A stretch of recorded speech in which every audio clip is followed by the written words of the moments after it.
After opening new Canva project, let's drop our image, remove the background, and let's crop it like this. Keep just the object. Go to edit, filters, click see all, and scroll down to Tune custom and change to black color.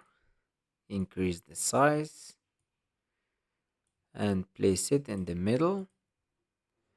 Go to apps and type shape cutout, choose this one and click export design. Let's increase a little bit the size, click export and click on the object, click cutout and add to design.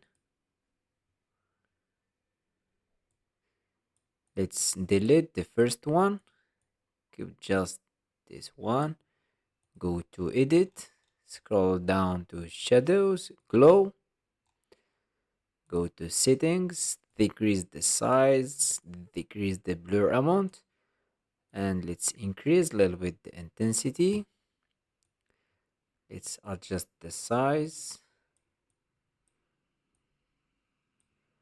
and let's remove these parts. Go to eraser, pixel eraser, and let's select just these parts.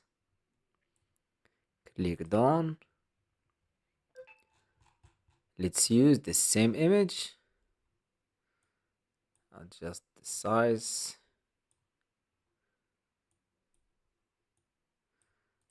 go to layer and send backward, and let's duplicate the same image. Go to layer, show layers, and let's duplicate this one.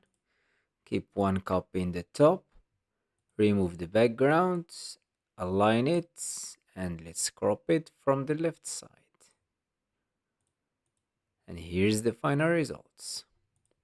I hope you like this tutorial. Subscribe to the channel to learn more about Canva.